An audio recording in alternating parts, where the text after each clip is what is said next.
Last week, the President General of the Democratic Party, the Honorable Norbert Mao, together with the Chairman of the National Resistance Movement, President Yoweri Kaguta Museveni, met at State House and signed a cooperation agreement.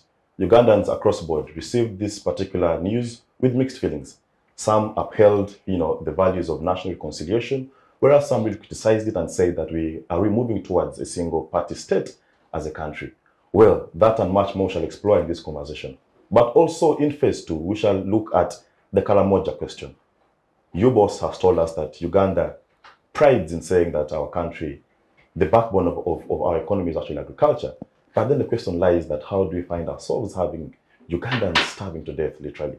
Well, this should be of concern to all of us, and that's why the Youth Roundtable has spared a phase of this conversation to look at the Karamoja question.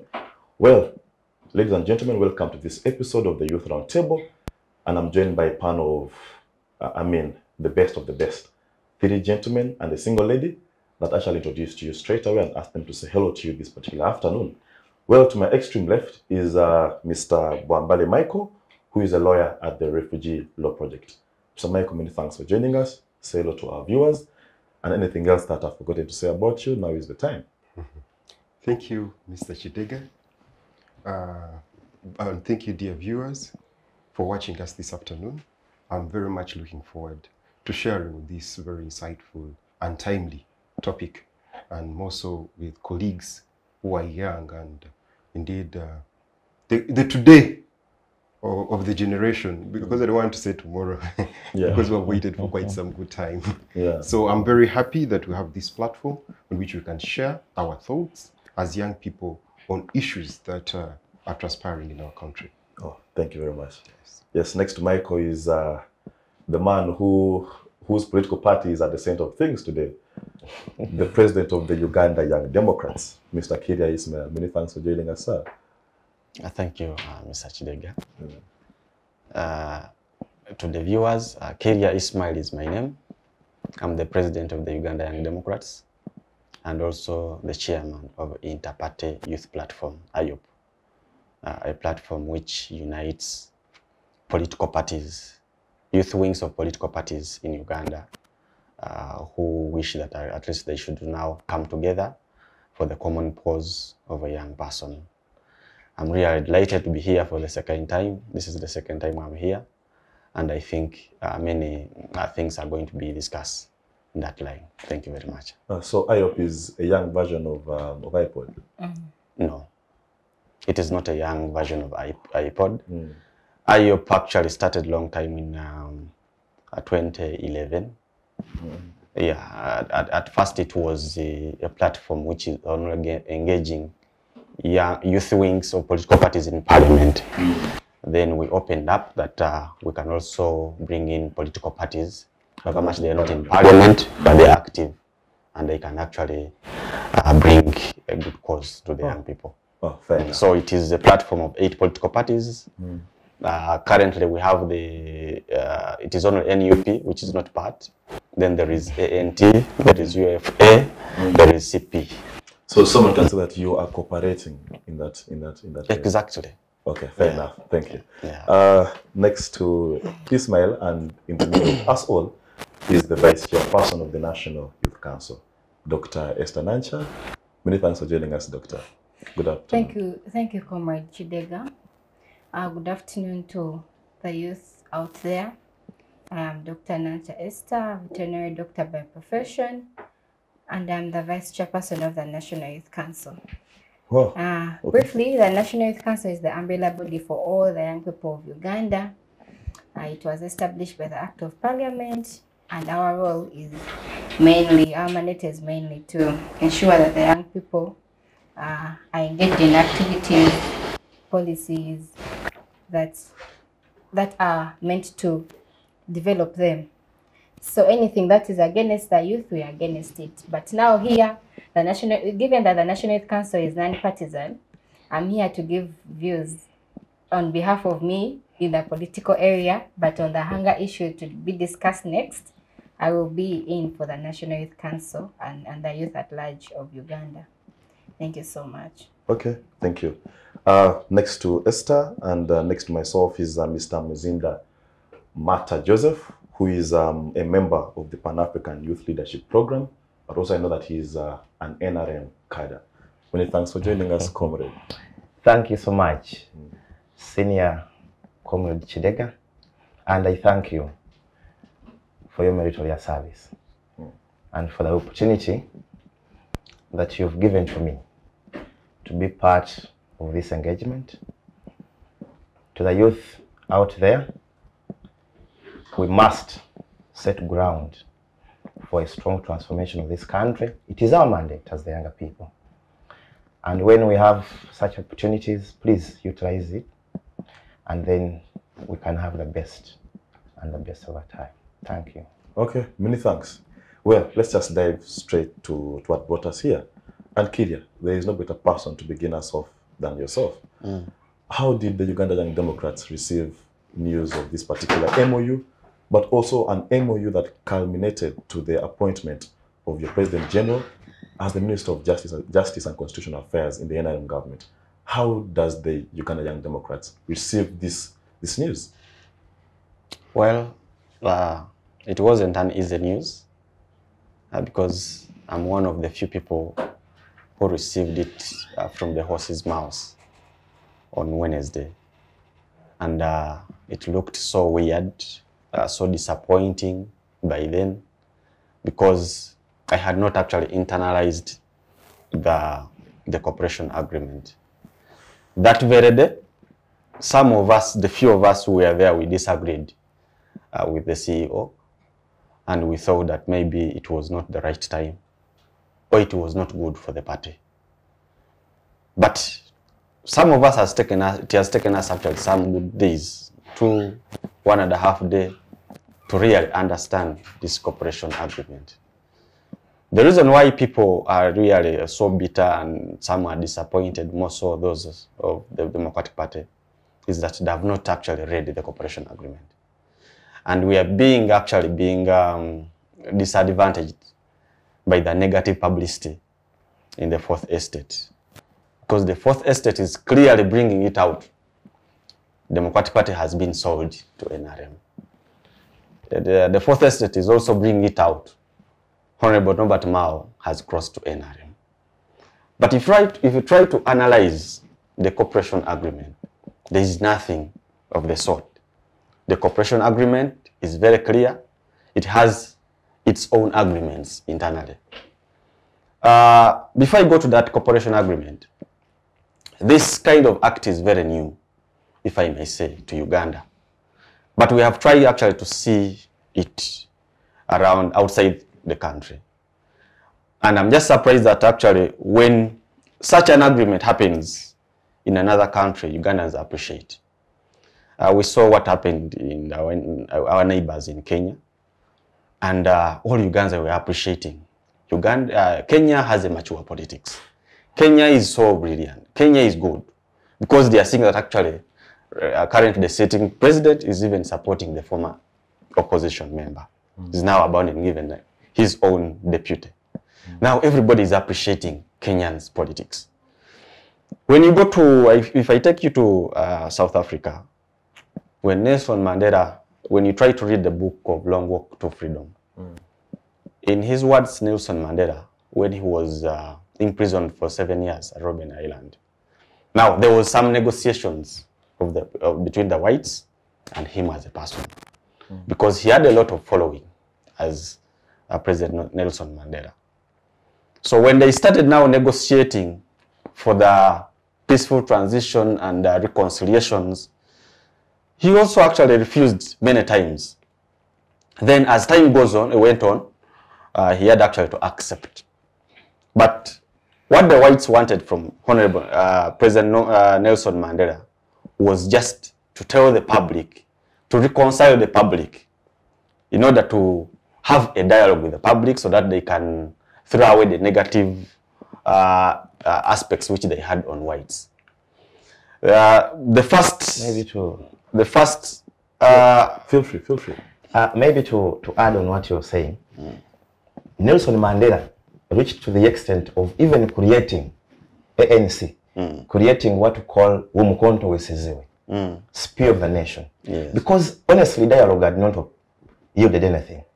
Even water susurus who believe so much in dialogue said, no, at this time, we must create a faction that has arms, an arm's wing. So it is really good to have mentioned that. Yeah. So my point is, when the first person actually to be contacted about Nelson Mandela's reconciliation plan to the nation, it was the first people who used to visit him in the prison. But when he had just boasted that news to them, they felt like, what are you saying? Betrayal. Are you betraying us? Are you becoming now a traitor to South Africa?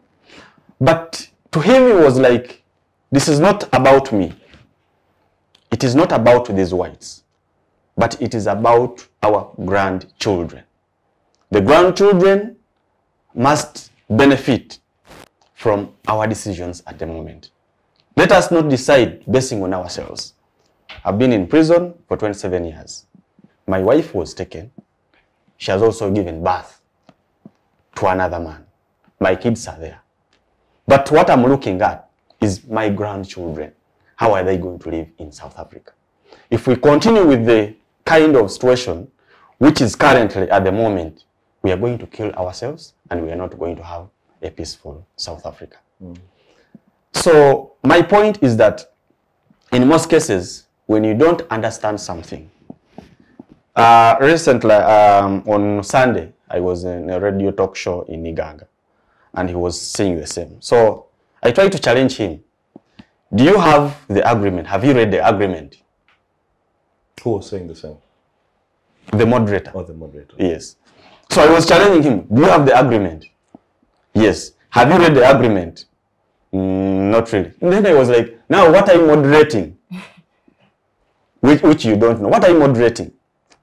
I thought, I came here thinking that maybe you're going now to ask me paragraph by paragraph in the agreement.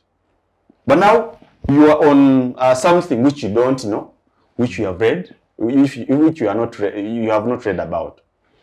So I think it is a bad news for that person who has not analyzed the agreement and who has not understood the agreement.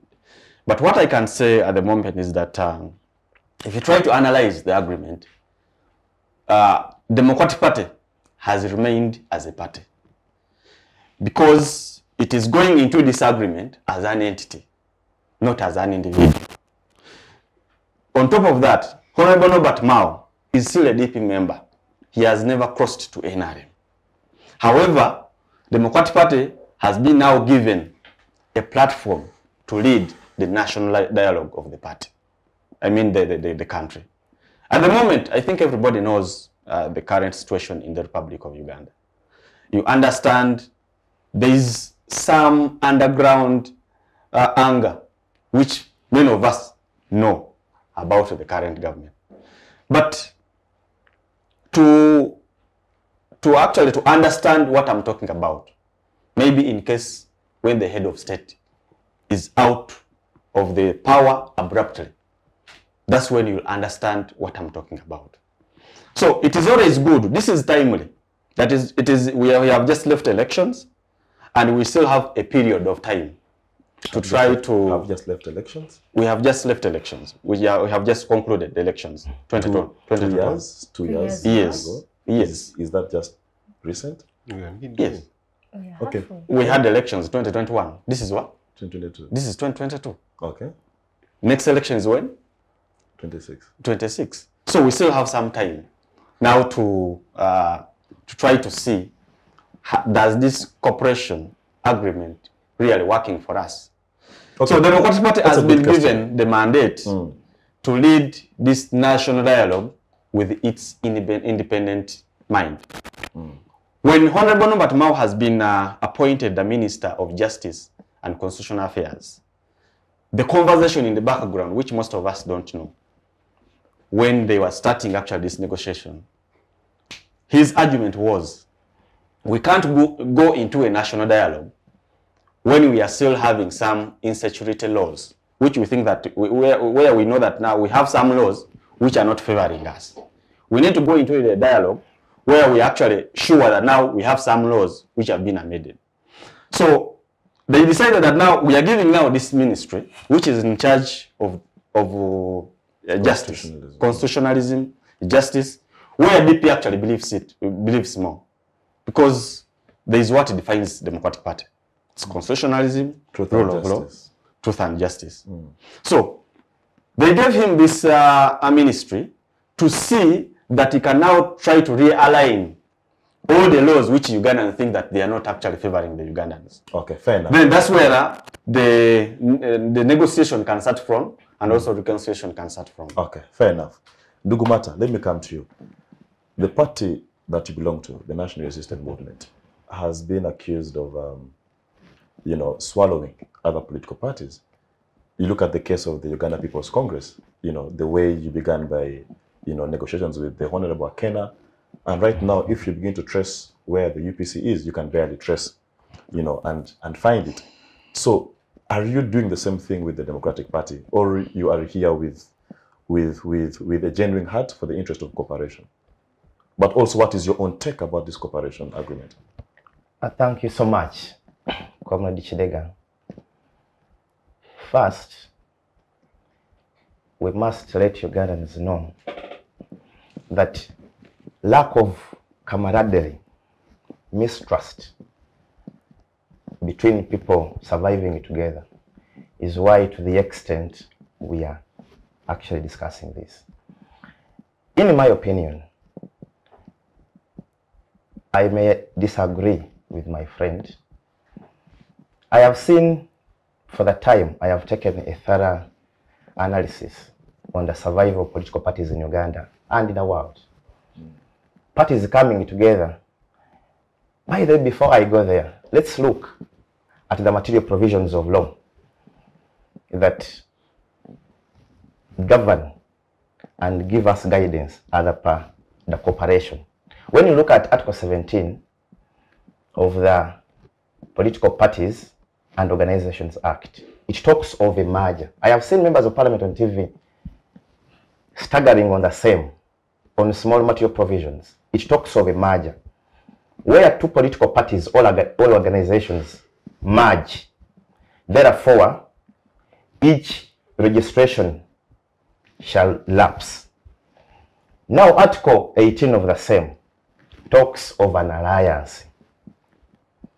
I think there is misuse of the word cooperation, because in the same spirit, I think they wanted to mean an alliance, that political parties can meet on principle and agree on terms and conditions of operation, like we've seen in many countries. Now, the question is the cooperation on principle? Because even when you look at the particularities of the agreement, you look at Norbert Mao emerging as Minister for Justice and Constitutional Affairs. You also have other four positions in different authorities, directorates in the country that will have to be given to members of the Democratic Party.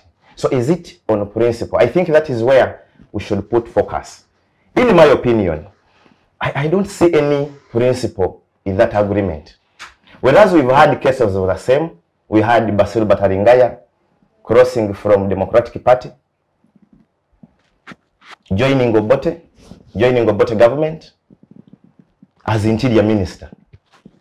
Those that are versed with history. Dr.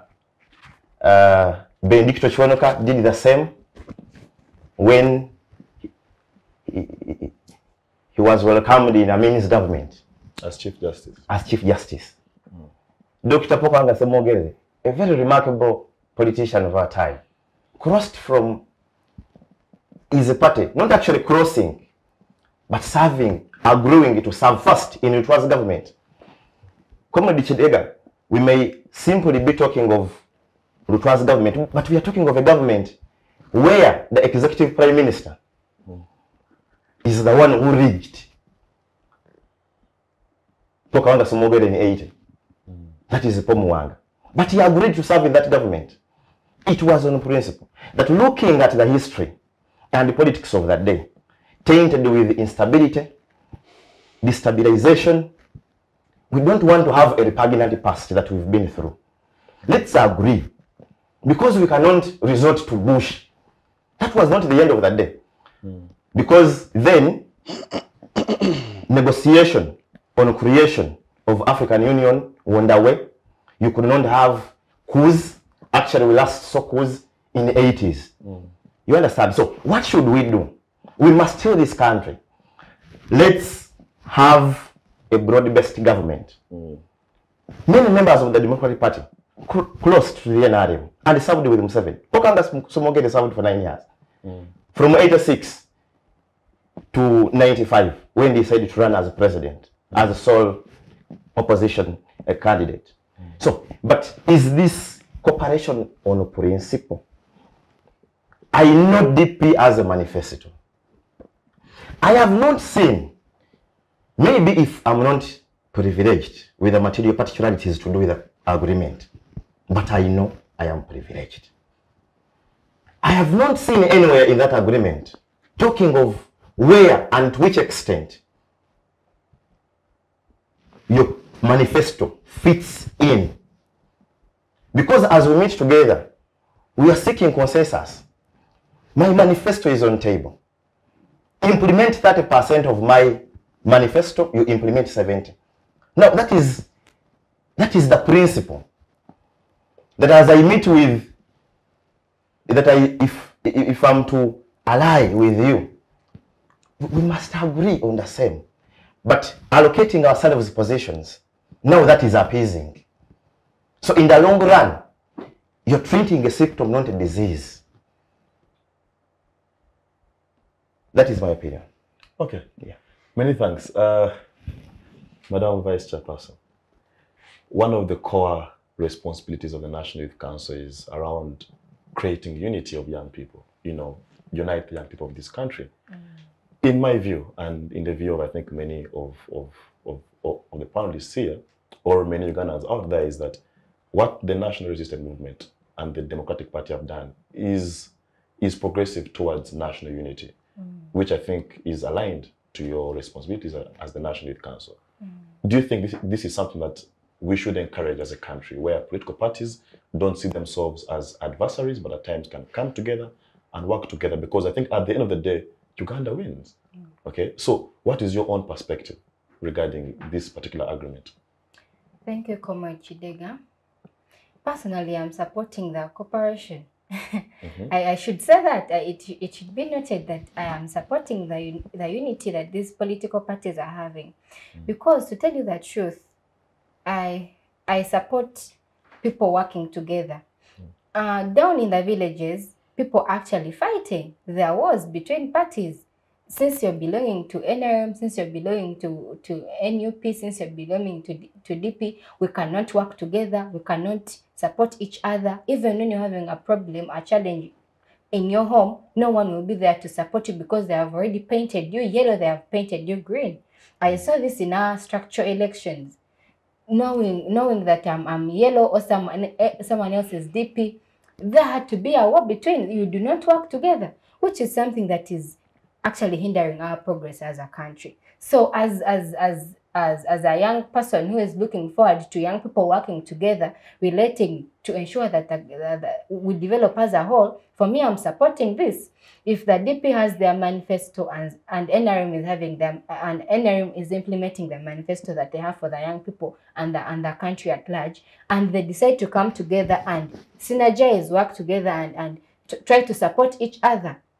If I have an energy and someone else has the other energy, we bring it together, we are going to even progress more. So I believe, for me, I'm actually positive. I'm supporting this because if we are having a government that is giving platform to different political parties to serve, because if you cannot make it to the top leadership of the country, does it mean that you will not be able to give in your service?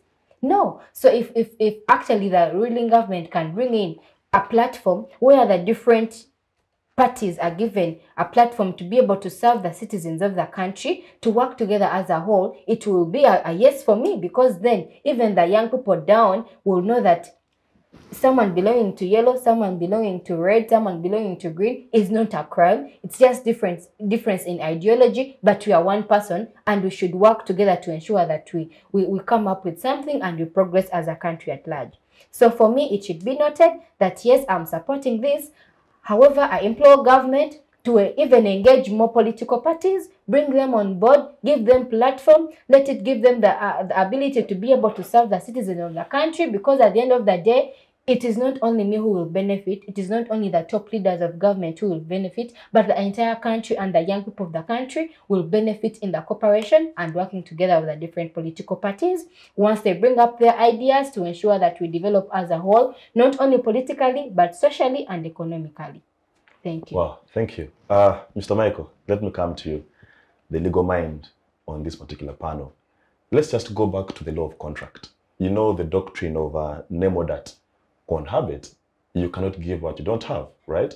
Do you think these political party leaders actually had the capacity and the legal mandate to commit their institutions into such an agreement, even when the members of that political parties are alleging that they were not consulted? So do you think that this contract is constitutional, or is it ultra-vires to the principles of the law of contract of 2010? Thank you, Comrade Kidega.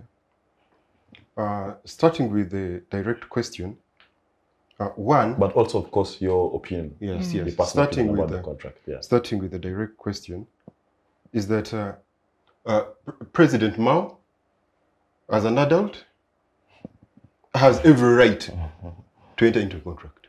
Surely. He's an adult. Yeah. And the two, also the president is equal an adult. So of sound mind. Of sound mind. Yes. I think that is not in dispute. So seeing an agreement being entered into, and by the way, even in the offices that they hold, they are not imposters. They were voted for. They're occupying offices legally. And therefore they can go into any other contract they would wish to execute. But I think it is, we are not just going to discuss the legal jargons, because if we do, we are going to be using the law to somehow deprive this country of moral standards. It is only proper that even if I have the mandate of doing away with things, at the core of my mind is we have social contract with people. We should endeavor to consult them. We should make an effort to show that procedures have been followed. At least if we were to judge them from their constitutional or mandates, at least by their parties, there should be provision on how they go about decisions of parties, including resolving at neck level a national council, that as this political party, we have resolved that we are going to do this and this. So President, go ahead. But I had Mr. President General Mao, Chairman General of the party, of the DP, saying that there are some things that you have to make as fast as possible, and then you deal with the consequences later. So somehow, I think he's planning to engage them more, and I think they will understand. You can see my colleague told you that he disagreed in the first stage, but now he's complying. Actually, should I have an yes. I think the way this was actually brought up is lacking. What was the bad thing? They had to first of all engage, because I think you have a council as the DP party. Even the Young Democrats, they must have a say in this. It's not a mandate of the president. I do not know how they do things in the DP, but it's not a mandate of the president to do something that is actually supposed to benefit the entire congregation or the entire members of the structure without informing them. Because at least if a few members were informed about what is going to take place, they would be in support and actually trying to defend the entire agreement but some core DP cadres say they were. But it's like most of the people were not informed. It's like most of the people were not informed. Actually, you people... Maybe only those that matter to the president. This can be a start of a political war somewhere. Because you people, let us not think at the topmost of the leadership. I want you to get down there to the villages and know what is happening in those districts. People are taking political parties as something very serious. You belonging to... Actually, they're not even talking about DP or NRM. They're talking about yellow and green and red. For me, I'm yellow. For me, so the moment you're now bringing in this working together, you had to first of all inform them and make them know about the benefits. Even if you sign up something important for the young people, they will not actually see the use of it if you've not informed them. That's so the first thing that the president had to do is to inform, sensitize, and inform the Democrats about what is to happen. Even if it did not inform the entire country, but at least a big number of the responsible people. At the end of the day, all these bargains of I support, I don't support, they've sold us, would not be anywhere because information would already be on ground for them. Now, I think let me try to come in to clarify. Democratic Party has like around 4 structures. We have the top organ, which is called Management Committee. We sit there, all heads of department, the one heading youth, the National Organizing Secretary, the Treasurer, the President General, and the Chairman is the President General. It is 11 people. Now, when you go to the DP Constitution, Article 27. Section. Article, yeah, Article 27. Yeah. It gives the mandate to the CEO to decide for the party, then come and brief it. This happened in the, first of all, iPod. When DP was trying to plan to join iPod, it is not actually NEC, it is not a NEC which resolved, it is not a National Council which resolved. Isn't it NEC? It is the CEO of the party, the Secretary General, the National Chairman, who first went into that conversation. Then afterwards, they came back and briefed all the other structures. Now, when the CEO went to decide on behalf of the party, he came back, first of all, on the top organ, that is management, on Wednesday. He came and briefed the management. The only concern of the management was, what is the agreement? We want to look at the agreement. He read through the agreement. Of course, some of us, we didn't understand the agreement. We didn't know the objectives, and we were disagreeing with the corporation. Now, in that very management, we said, now this one is committing the party. We need now to go to the procedures. Mr. Ismail. We are now planning, after management, now receiving it, that now there was a commitment. Mr. Yes. Ismail. Yes. Where is NEC? Isn't it the top? No, it is not the top. As per the Constitution. Isn't it the top organ? Yes, of course, management is part of management. It is NEC. It must be NEC. Yes. I'm telling you now, management, according to, because you're not a DP member, I'm telling you what is in DP. Yeah? Management, it is the organ, part of the National Executive Committee. And it decides on behalf of NEC.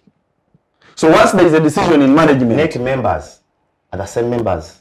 Let me finish up. It is, I'm telling you that... No, you must understand. Yes. The people out there must understand. Yes.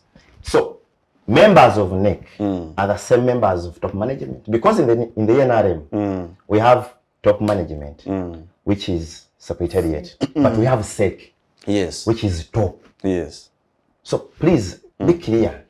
I'm trying to explain here that management is comprised of the heads of departments. We have the president, the vice president. We have the national legal advisor. We have the UID president. We have the head of Women's League. We have the national organizing secretary. We have the national chairman. We have the DP whip in parliament. You understand? So we are 11. So that management, that committee, because NEC is comprised of 54 members.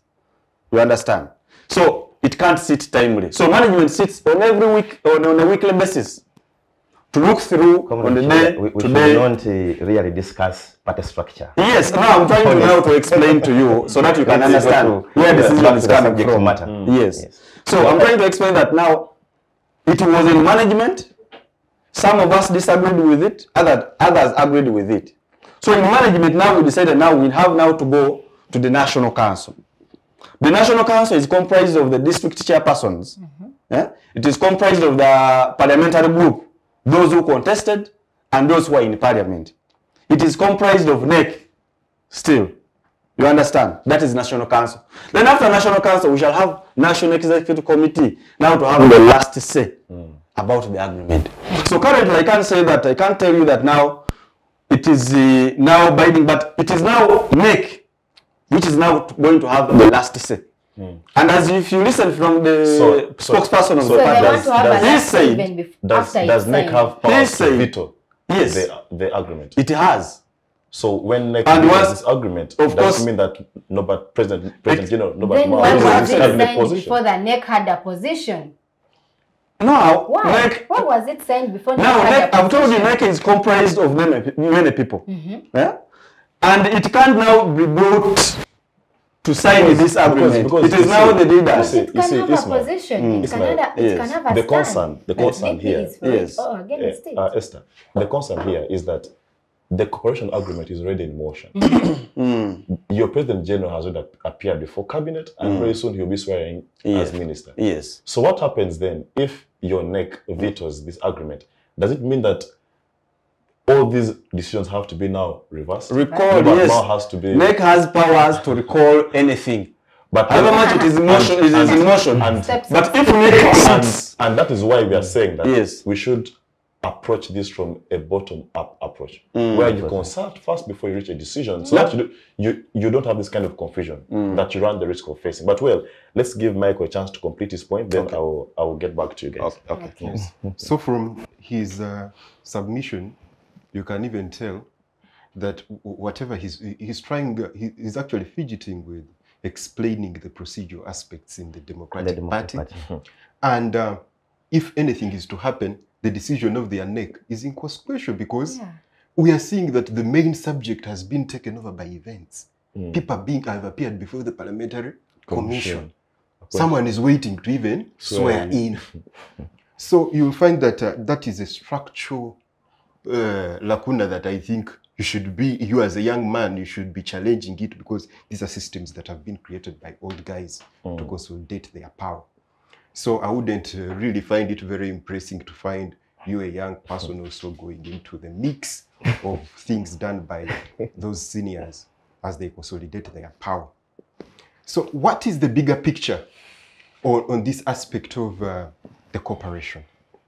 Comrade Kidega, when I just had a look at that cooperation, it just reminded me of I have a belief that there is an ending desire by President Museveni to actually continue with the single-party system and movement system. That's what I would call it.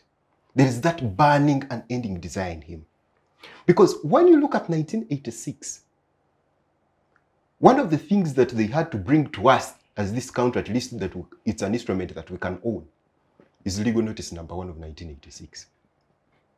In that legal notice of 1986, they banned activity, they were banning all activities of political parties. They didn't ban political parties, but they were banning activities of political parties. But by implication, it means that we had political parties by name. They couldn't do any mobilization. They couldn't open up offices. But we had political parties, but the activities were all frustrated. That's true. As if that was not enough, if you look at the Constitution draft of 1993... Comrade, allow me to say something. When Tito Okello Lutwa toppled Obotetu's government, he put a ban on political parties. When President Museveni came into power, after toppling Lutwa, he maintained that status quo and went into movement system. So President Museveni didn't ban political activities in Uganda. He just maintained what Lutwa had started. And we were in a movement system up to 94. Please allow me proceed. Because I made mention of legal notice number 1 of 1986. You had mentioned of the ban. Whose regime was that? You had mentioned. No, the ban is within the legal notice. Please allow me proceed. Please proceed. These things are informed by law. We have an instrument, legal notice number 1 of 1986. It's on record. They were banning political parties. They were banning activities of political parties. The political parties remained, but they couldn't function. As if that was not enough, the same was actually put in the draft of 1993 of the Constitution. Eventually, it appeared in Article 71 of the 1995 Constitution, by implication creating a movement system as an alternative to multi-party democracy. That's what they did. But now, time came to prove that indeed, even with this movement system, you cannot oppress opposition. Opposition is just beyond a political party. So what happened? We started receiving opposition within the movement. As you can see, 2001, the retired Colonel Dr. Kiirya contested as an independent. When he was within the movement. The reform agenda. Then yes, but then the reform agenda, then we go multi-party opposition. So my understanding is that even in 2005, when we are embracing multi-party democracy or political pluralism, it was much of self-serving of the president, as opposed to the genuine, what I will term as genuine conviction for political pluralism. And I think I agree with you, because at the time, you recall the campaign that was run, Tubejeko. You know, the idea was Ugandans want movement, but there are others who want multi-party. So Tubejeko kabagende. So that was the notion that ran across in the referendum process. So I think that President Museveni has been a movementist from the word go. So even when we are embracing this political pluralism aspect, it is much of self-serving, because there are people within the movement that want to oppose movement from within. So he's saying, guys, let them leave, so that they go and form their own political parties, and then we shall face them from there. So even when we were trying to position ourselves as a multi-party democracy, there is a mindset of, we need to, I think the movement system would work for me better. Or my political party has to be dominant at all costs. No wonder, that's why we see that, at least as far as I can remember, I will tag from the Federal Alliance, Betty Kamia. Isn't that a political party gone? UPC. Isn't that a political party gone? Now we are talking of DP. We don't know which political party is coming in next. So at the end of the day, you will find yourself that whereas you're maintaining this facet of multi-party democracy, there is a burning desire for movement system in the background. And of course, I will give it to Museveni for being able to woo his political opponents into his game. Of course, giving them a fishing hook of peaceful transition of power, then giving them a hook of unity, transformation, let's unite. That is the fishing hook he's selling to them. But I can't say the same of the DP, FDC, UPC, and Federal Alliance, because and yet I cannot say that they are too naive to believe that Museveni is actually very deliberate about reforms as regards to justice and constitutionalism. It's us who are just not being very observant. He has been consistent about his moves. He would want to have a political party that is dominant at all costs and is willing to sell to you some ideas that will act as fishing hooks. And you end up being a victim into the system. But and I'm coming to you after this. Yes. And to me, honestly, I think that the opposition leaders that have found themselves as victims of this fishing hook, they may not be as naive, because they're actually brilliant people. I don't think they're naive, because they think through these things, and it's from the decisions that they go through that inform but also the final decisions. They are cognizant of our history as a country. Yes, they are. Yeah. But I think they're being too presumptive to imagine that the NRM regime is actually intentional about having reforms as regards to justice and constitutionalism that will translate into peaceful transfer of power. That's being naive, and that's actually being too presumptive of them. And I would only imagine that as they have decided to sap with the NRM or played the card of if you can't beat them, join them, I think they should better use longer spoons on the dining table. Okay, good way to end your point. Yes, Ndugu Marta, I know you have a burning point, but just as you prepare to make that point, I have a question for you as well. One of the core principles of the NRM is democracy. But the tenets of democracy is about appreciating that there must be participatory engagement. We must be able to, you know, coexist, even when we have divergent opinions and views. He alleges that the National Resistance Movement is moving towards a single-party state system, towards a movement system. Do you think that is true, or is it an unfair allegation? It's their wish. Thank you so much. If I do respond on grounds that I belong to the NRM cadre, I hear most people call themselves cadres. No, that is wrong. You cannot be a cadre. You belong to a cadre of a party, cadre of NRM. I will not be objective. And I want youths out there. Not to be subjective. Absolutely. No, I will lose objectivity if I respond to that question on grounds that I'm part of the cadre of the NRM. I agree to an extent with my friend. Many people in Uganda do not understand what a democracy is. We must look at the philosophical foundations of the word democracy.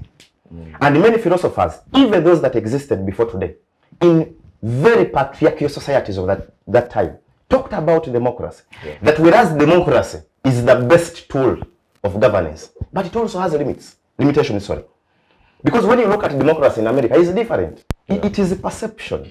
What is the best democracy for us as Ugandans? In Uganda, when we are discussing the word democracy, we do not understand it.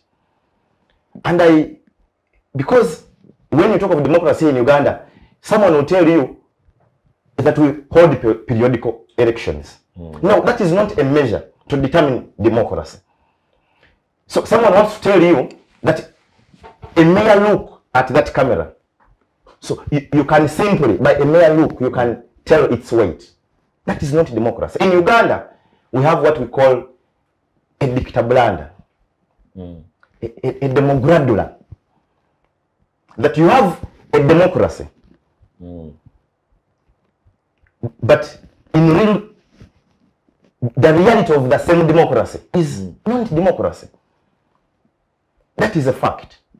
And all that culminates from one factor. When a single political party has majority, overwhelming numbers in parliament, it becomes the dictablanda I'm talking about. But Comrade Marta, we know the core principles of democracy. The will of the people. Absolutely. For the people. That is why I'm saying the word democracy. Because democracies are different. When you look at America, you'll have someone win a popular vote, but you lose. No, we can we can discuss the different types. I understand. But the core principle is that it must be a government of the people, by the people, and for the people. Yeah. I said, and check me, please, that the word democracy, the will of the people is absolutely around. The will of the people.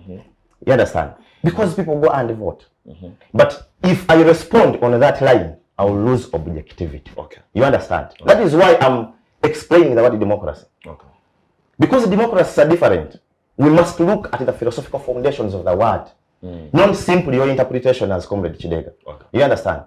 Because when you want to interpret democracy in your understanding, you honestly tell me that in China, they are not appreciating the democracy, but people are fine. That is their kind of democracy. You understand? But when you build a democracy where a single party is having many numbers in parliament, now the opposition does not have to decide, does not participate in decision making of running of a government. And that is why when the Pokawanga Samogerers land of the same decided to go in bed, what I would call agreement, that we can meet and agree on terms and conditions So that those that have been voting for DP, even if it is not a percentage point in Uganda, can at least see me in government and moving my ideology, my agenda as a DP. You understand? When Olaf Scholz joined Angela Merkel, it was not simply because he wanted, but what does my party want? No. I have lost. I don't make a majority. And they do make. Let me deputize her. And for the same years, they have transmogrified Germany to even achieve an economic Eldorado, to be now the first economy in Europe. You understand? So, look at people like Pokawanga Semogere. They are discipline and hygiene in politics. But joining Ngerutwa and the Museveni's, they had reasons. But those reasons were on principle. It is not simply giving me justice ministry. Because even in Uganda, you know, that ministers really, whereas they have titles, there is little. You have a minister, but even a permanent secretary, or another person, not a minister, they are summoned before people, not even in government. You understand? So, ministries are there, okay. There are terms and conditions of the agreement. But we must look forward beyond merely appointments in the government. Because they can appease. They support surrender in East African Legislative Assembly. How does it help a person who has been voting DP from 54? You understand? So that is what we must look at. Not the semantics and antics around the political parties. The objectivity should not be lost in these discussions. Whereas is a DP, I'm the NRM, but what we are looking at is service delivery as parties. Now the line of operation is different. Like you saw Museveni at first, President Museveni at first, at the left. But you have to adjust that if I want, if I need to transmogrify this country, I must take this direction. So they are different. So when we merge, or when we ally, and I have a few material particularities in my manifesto implemented in the same government, that is the way to go. Because I don't think DP is yet to have power. State power. It is not yet.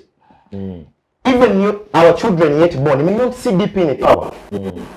So if you have an opportunity through which your ideas can get on table and be close to the source of power, agree. Okay. Because when we destabilize the country, because the other alternative, if we go into an election and we don't win, years after years, what is next? Are we going to go on the streets? No. Let's go and dialogue. Because when dialogue fails, the other alternative will destabilize the country and take us behind where we were 50 years. Okay. We don't want to be like Gaddafi's Libya. We don't want to be like Sudan. We don't want to be like Ivory Coast of Hufet Boyge, of Congo, of Mobutu. So let's dialogue. If political parties can sit on a table, but on a principle, because the political opportunists we have in Uganda, when you meet President Museveni, you look different. When my brother Ismail gets an opportunity to meet Museveni, he comes out different. I don't think Betikame joined the NRM on a principle. You understand? They were selfish interests. They are schemers. You have politicians here who join the NUP because it is the only way to go through. And so, as I conclude, I saw Deputy President of DP was running as member of parliament in Masaka. Deputy President of Democratic Party on his poster having Kyagulanyi. So you can imagine. And I don't want to use a rough language. I want to be pertinent, not impertinent. Diplomatic. You understand? But at that level, if a DP president on his poster now puts Kyagulanyi, a principle of NUP, the kind of discipline in our politics And like my brother said, we as Ugandans, we must look at ourselves. We clean ourselves. The integrity. Because it is okay. Any political party would want to have Ismail. If I bring a Comrade Kidega, very resourceful man, I'm achieving as the NRM. It is not wrong. But you joining President Museveni, is it on a principle? Good is question. Whatever you've been condemning him changed? Is it changed? Or you're getting there to eat? Good question. Well, okay, I think I can just give an information. Our time is fast spent. We need to go take a short commercial break. We shall conclude with this conversation after the break. Okay. But I don't know if we are moving towards what Dambi Samoyo said in her book, that what African states need is not a multi-party democracy, but a benevolent leader. I don't know if that is what we need as Uganda, but we shall explore that conclusively in the second part of this conversation. For now, take a short commercial break, but just don't blink because, as you can see, the debate is very hot and interesting. So just keep with us. See you shortly.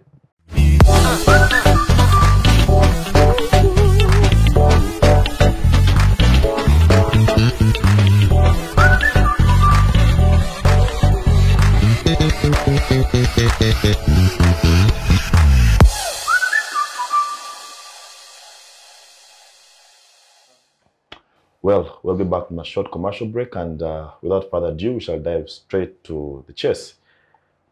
Comrade Kiirya, with reference to the Democratic Party constitution, does Norbert Mao remain party president? That is one. But two, with reference to your political party ideology, I know that you're a center-right political party and you have certain values. The NRM is equally a party that prides itself in saying that they are a revolutionary Pan-African party. I think that somehow you have divergent political views. Well, your president tried to explain to us sometime, and he said that when we used to draw sets back then, there was something called an interset, where the two sets actually meet. So for the benefit of our viewers, elaborate for us what is the interset between the Democratic Party and the NRM in terms of ideology, but two, what does the party constitution say about the current situation of your President General? Thank you very much. Before I go there, I would just want to actually give information to my comrades, because comrade was talking about going into an entity with the principle. What is the principle of going into an agreement or in a cooperation to an agreement? It is evident that President Museveni has come up with so many agreements right from the bush, and it is the reason why we are seeing many people diverting away from him, because they think that he has not actually he has not maybe implemented what the agreement was. But I can try to tell you that since 1986 up to date, President Museveni's road, we have not seen any of the agreements. We have not seen any of that. This is the first agreement to come to be for the public. So those agreements, yes, he was in. He was in. Mr. Kiirya, you can share it with me. Mr. Kiirya, agreements have been there, but of this nature, I agree that we've not had the same, but we've had agreements. Gentlemen's agreements have been there. But this is not a gentleman's agreement. That is what I'm saying, of this nature. But they have been there. Okay. But of this nature, it's the first. And it is what actually what I'm saying.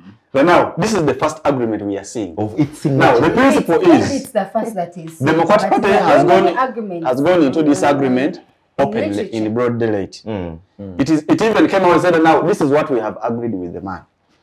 Now, we are putting the public actually at a challenge now to see, is what in the agreement going to be implemented? And how long is it going to be implemented? You understand? It was very hard now to come out, to start now saying that, what did they agree about with Dr. Kawanga Semogere? How far has been achieved? Now, right now, as a public, it is giving us an opportunity now to start now looking and following the agreement. This is what was said in the agreement. How far has it been achieved? I think let us just give ourselves some good time, and we'll try to follow and see whether the agreement is going to be fulfilled or not. At the status of the position of the President General, Honorable Norbert Mao is still the President General of the Democratic Party. There is no any, because actually all the laws which says that maybe is not meant to be a President General, they are favoring him. Because he ceases to be a President General when he has crossed to another political party. We have not seen it. He ceases to be a President General of the Democratic Party when he is insane. He ceases to be a President General of the political party because of those legalities in the Constitution. We have not seen any being broken. But there is one where they talk of expulsion. Yeah, the expulsion is there. Yes. And the expulsion, it is now the delegates conference. Now, that is the topmost organ which can even have decisions on everybody. The delegates conference can sit and say, Kiirya Ismail, we're expelling you from your position. We're expelling you from the party.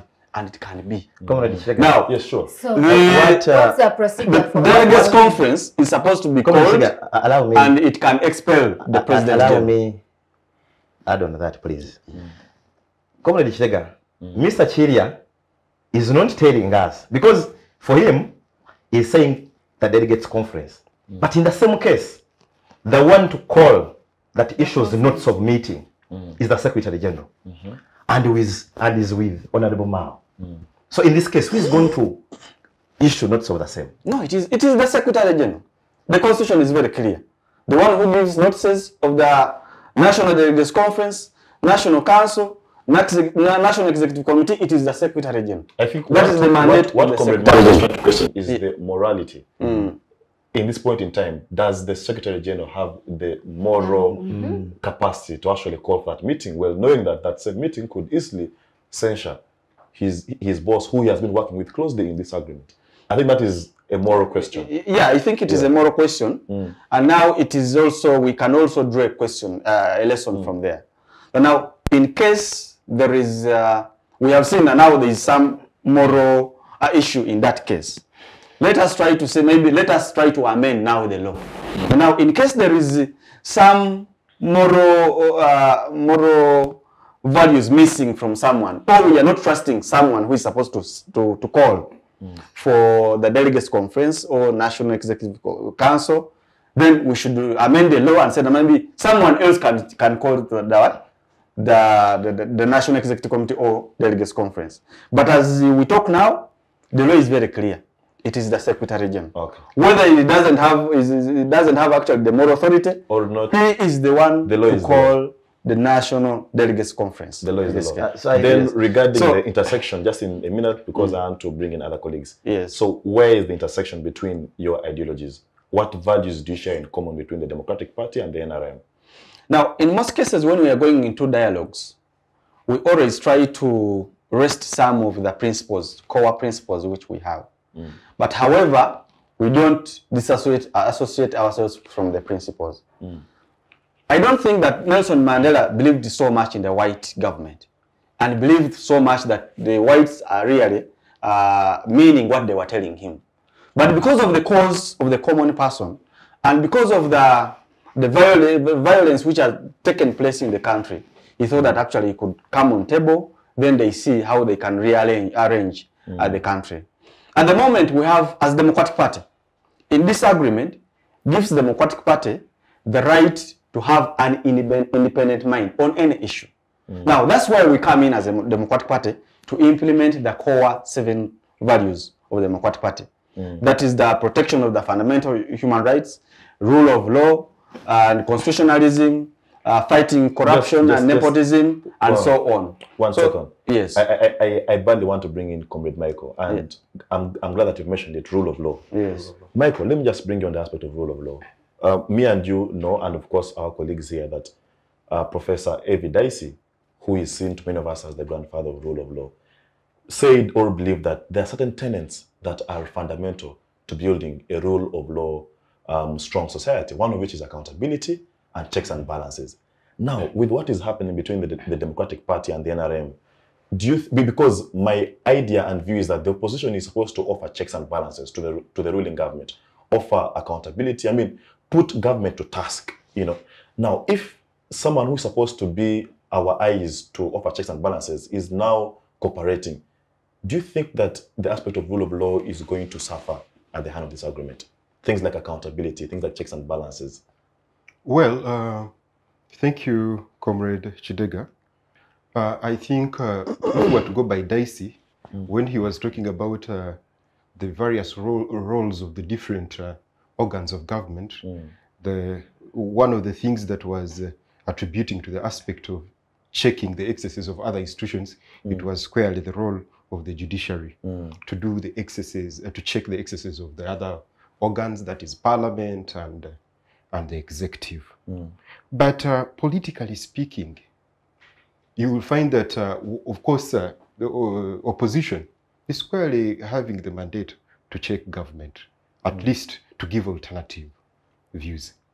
But the challenge I have seen, and indeed that is affecting my colleagues here in the DP, is that they're just victims of individualized politics. That at some point we forget that we have institutions. And we seem to now have loyalty to individuals. And the funny thing with giving loyalty to individuals is that individuals change. Now, for example, you can imagine that you have a leadership of the Democratic Party, who is Norbert Mao, an individual, who has been maybe against Museveni since 1986, if I'm to presume so. And then 36 years along the road, he's saying, I think I can now work with him. And I understand that indeed opposing a regime that has been there for 36 years is not an easy task because it is fully entrenched in the population. And therefore, as an individual, you can easily burn out. And that's what is happening. You say that I think I've fought for a long time. It's high time I think I just cooperated. But if we had strong institutions that can now check government, we wouldn't be having people, organizations switching according to the whims of an individual. That today I think this, the other day, because organizations are structured. They offer policy alternatives. They're platforms of policy alternatives. They give ideological direction. They even redefine the government agenda.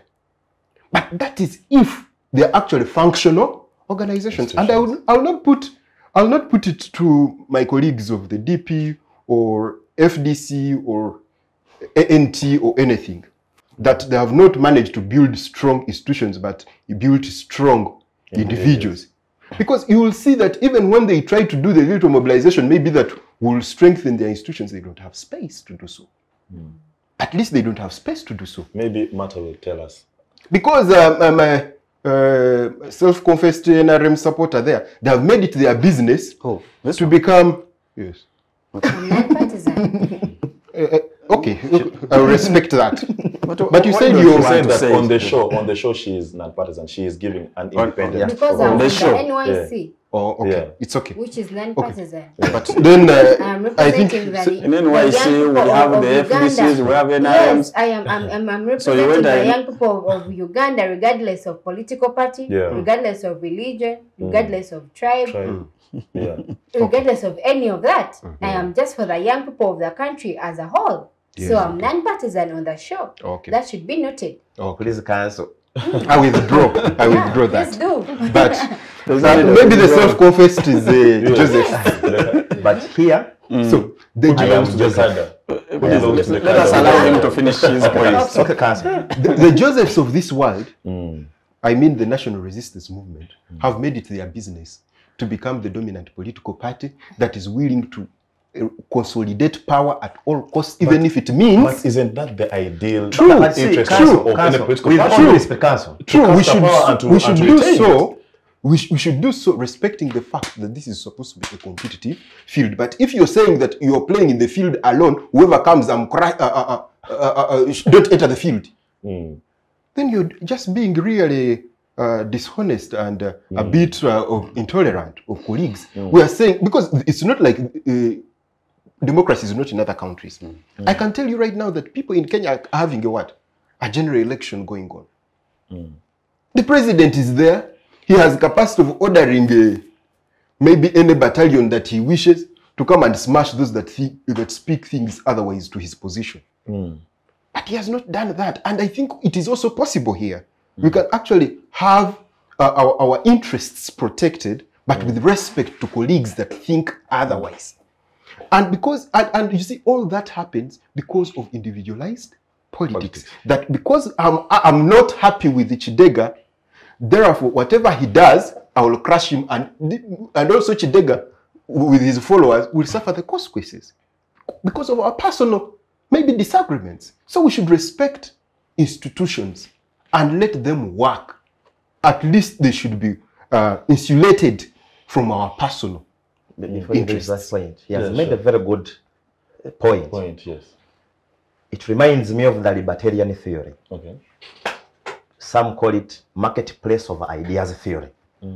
That let ideas get on market as tomatoes and oranges, so that the buyer will choose what is best. So let ideas flow. And Chairman Mao said, let 100 flowers bloom, but 100 schools of thought contained. Whereas we have different political parties. That is Mao Zedong. Absolutely, yeah. Whereas we have political parties, and that is why I was saying, of course, each and every political party would want to have the power, to capture power. Full numbers. Absolutely. That is the fundamental. But the materials of the same is now what he's talking about. Do you have to arrest Dr. Kisale to oppress? No, I disagree with the material of the same. Yeah. Thank you. Yeah, fair enough. Yes, Michael, just complete your point and I bring in the I honestly think that we have spent a long time building strong men and women and somehow forgotten to build the institutions. And so long as we rely on human beings made of flesh and blood, they will continue whimming to the changes of the time. But institutions are there structured on ideas, structured on policies that can only be changed when there is agreement on the same. But individuals today can wish to agree with you, but on the other day I disagree with you. That's right. And these people are suffering. And I'm just, and this to be on the record, I'm just not very impressed that when these adults make their mistakes, they bring young people to come and smear them here with the icing. And you find that innocently, knowingly or unknowingly, young people are caught up in the mix. As they eat their money.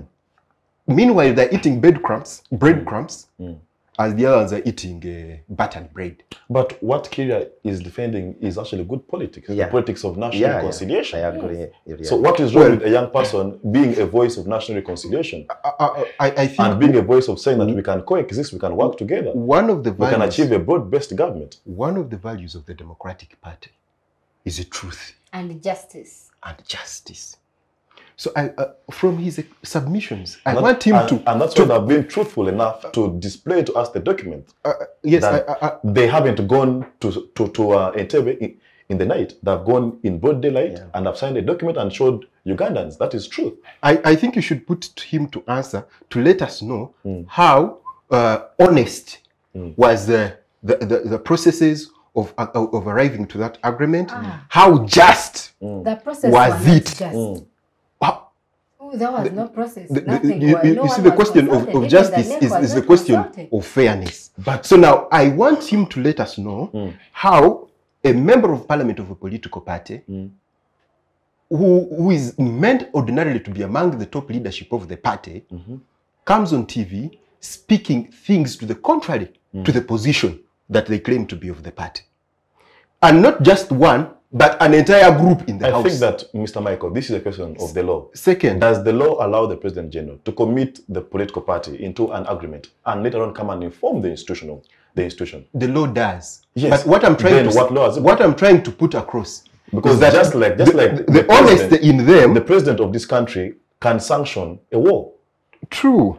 And then inform Parliament later on. Which I entirely agree. Yes. Because I even right from this show, I made mention of the fact that if we are going to use the law to escape from some of really moral standards that should be judging us right, No, then we are definitely masquerading. No, Michael. We are saying we should contextualize the law. Michael, you know, Contextualize the law, Michael, because you know, look that at the law.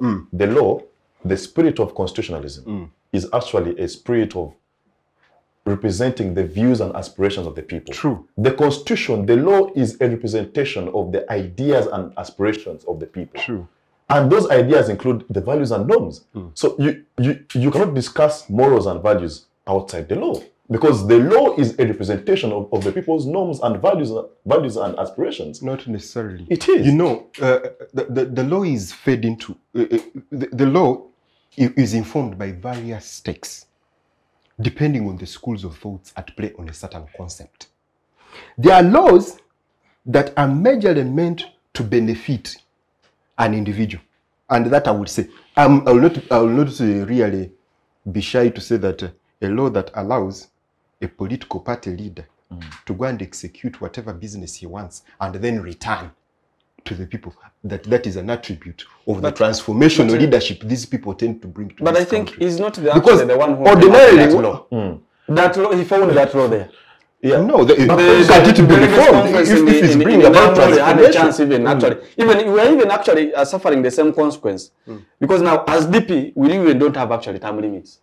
But this very issue of term limits was brought in the first delegates conference in Nambole.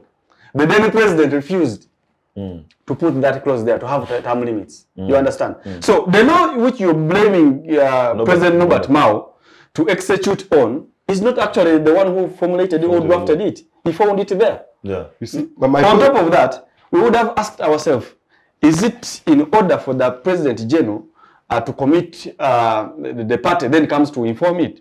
If I create a room, that now every Wednesday we are going to be meeting here as the leaders of the heads of the houses in this village to discuss some issues about this village. Then the village has 7 people. Every Wednesday we sit. The 4 people come, the 3 people don't come. We decide something which is binding on the village. Then at the end of the day, say I wasn't informed, but there is room there. There was a room. We were informed, but also, and we're supposed to attend. Just to support your point, there's something called representative democracy. Yes. Okay, that Norbert Mao represents the interest by virtue of being elected at the DP delegates conference.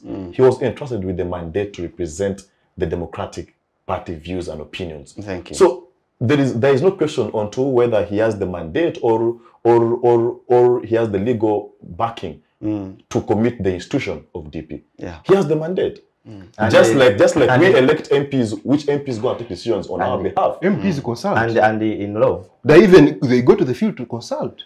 And they may not go, but they are mandated to. They consult. That's what we even are when they are now. Representatives. Now, But my you're point, doing it and that after is before making a decision. Yes. I have to bring in. I think there are some issues that the party president must consult. Pertinent Yeah, issues. yeah, It should be now be put in the constitution. Pertinent So that because it is the constitution which there is him. There are some Like issues this that one you here. must not force, like this one now for sure.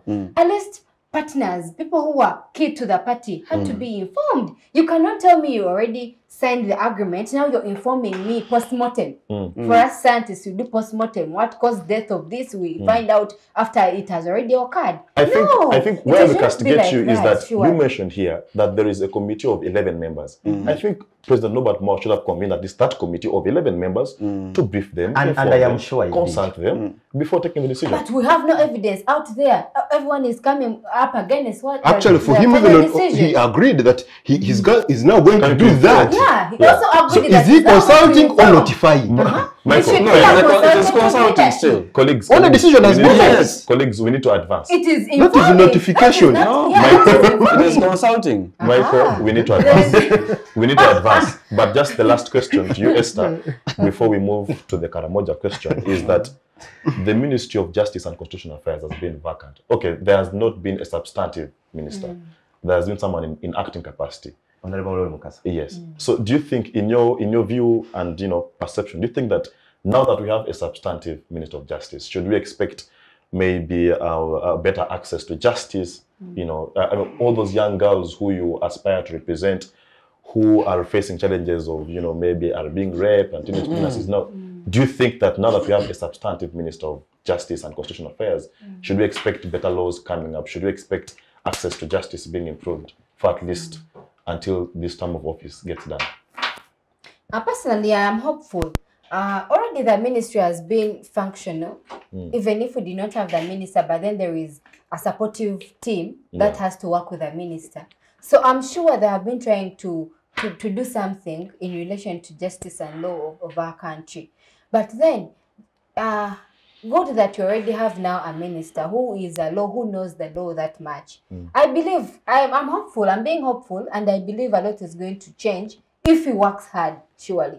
Because if you do not have your objective as to why you're in the position and you do not set goals for yourself, at the end of the year, the 5-year or your term, you will not have anything to show. But if you set up goals and be like, I'm going to achieve this at the end of my term of office, I want this done, you set goals for yourself and look forward and look for avenues of achieving, then I'm hopeful that something will be there and there will be policies and laws passed to ensure that the citizens and the youth and the young people of the country as a whole benefit.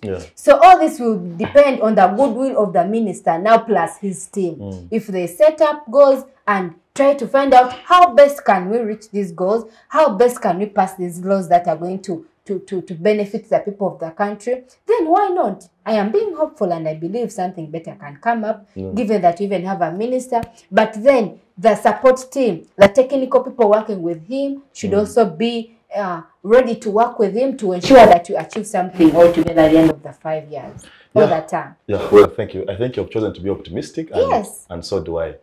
My own opinion is that, yes, Marta? Before I have something to say.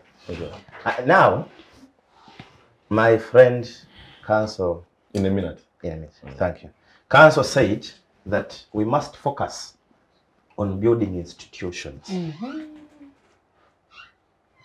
I am very sorry for these political parties in Uganda. When you look at the time, the space they have had to build these institutions is small. Honestly, we must not look at when the Democratic Party began, but at the time it has been an ideal political party. You will find that they are not even more than 30 years. A party that started in 54. Because in that space, 66 to around 79, no political party activities. Obote comes in, political parties are back, but of course not in operation, so they are not operating so much. After that time, we had a movement system. So we've not had these political parties have time to build these institutions. But building institutions is key. Let me give you an example. In a minute, you give me a minute. I'm going to give references to 2 countries. That is Libya and Egypt. Hosni Mubarak led that country for 30 years under state of emergency. Can't you understand what state of emergency means? 30 years. But the good thing with Hosni Mubarak, it didn't touch institutions. When that country forced him to go, institutions were in position to hold that country to where it is today, around the 3rd or 4th economy of Africa. Libya, with Muammar Gaddafi, failed to build institutions. He's a president, the chairman of Jamahiriya movement, leading a country for 42 years. Disorganized all institutions. When he was forced to go, even the milk and honey that was in Libya went with him. Today, Libya has 3 governments. One in Benghazi, one in Tobruk, you have one in Tripoli. You don't cross. Even your children yet born, you may not see a stable Libya. So if you don't build institutions, even beyond the parties, surely you will create servile leadership that can only help a country exist when you're there. But the day you leave, because I don't believe in Uganda, you have a professional standing army that can advise President Museveni if what happened at Takribu Square happens here. That please go, we shall give you a soft landing. But let's have Egypt move. Do you have such an army? Or you have more of his army? That is a question we must put on table. Otherwise, Individualism. we may not have the same. Yeah. That is a very powerful way to end this particular topic. Well, I think that my own opinion is that President General Norbert Mao has an opportunity to actually advance constitutional reforms that he has always clamored for, and also foster national reconciliation amongst other very good values. Well, to our viewers and to the panelists, we are shifting gears and shall spare the next 10 minutes to talk about what I would call very disheartening situation in Karamoja. Uganda, yes, is a multi-nation state. There are many nations within the same country, but I think what happens in a given place somehow affects the entire country. So as of about 2 weeks ago, still media was awash with videos and pictures of the situation in Karamoja, and people are literally starving to death. So I think as young people, this should concern us. Those are our brothers, and we should, pick interest. So I'll just begin with you, Mr. Micheal. How do we find ourselves a country that prides in saying that agriculture is our backbone of the economy, a country where over 50% of the households benefit from agriculture, but then you have a part of the country not having food? How is this possible? Thank you, Comrade Kidega. First of all, it is saddening to see citizens of the Republic of Uganda, or even people in Uganda, undergoing such a situation. And we pray that maybe with time they are capable of standing out and being capable of surviving through this rather very difficult situation. So honestly, when I saw the images of Karamoja, I was very touched. But most importantly, just last week, I watched the president addressing the nation. He made me, what was the highlight was that any person who kills a Ugandan should be held accountable and will be held accountable. But at least from the circumstances, we have seen that times have evolved. That it's not necessarily Kidega killing me or me killing Kidega, but situations can actually kill a human being. At least for Karamoja, we can testify that people in their hundreds are dying because of hunger. That very many families, actually they were saying 8 out of 10 families in Karamoja, according to the newspaper of I think yesterday, 8 out of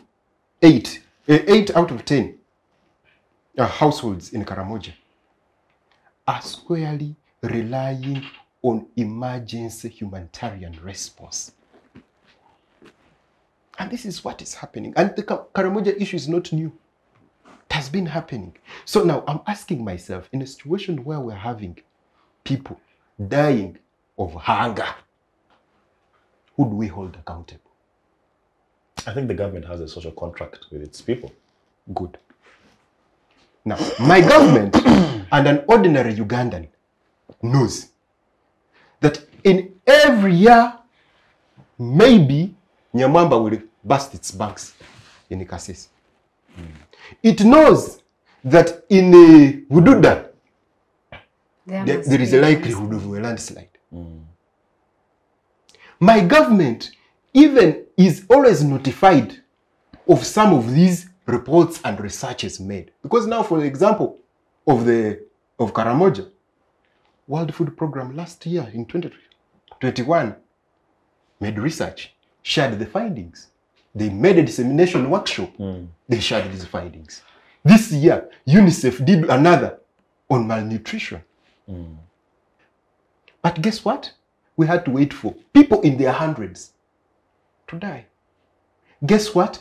Even when we're having landslides all over in every direction of this country, at least from Bududa now, at least even what? Kasese. We have a bill on disaster preparedness and management stalling in Parliament, which is supposed to be empowering local governments on how to respond to what? To disasters.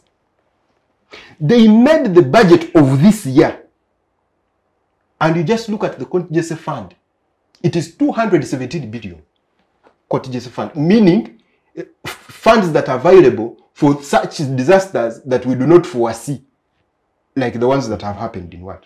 In Karamoja, or they may happen in Bududa, or may happen in what? In Kasese, or any other part of the country.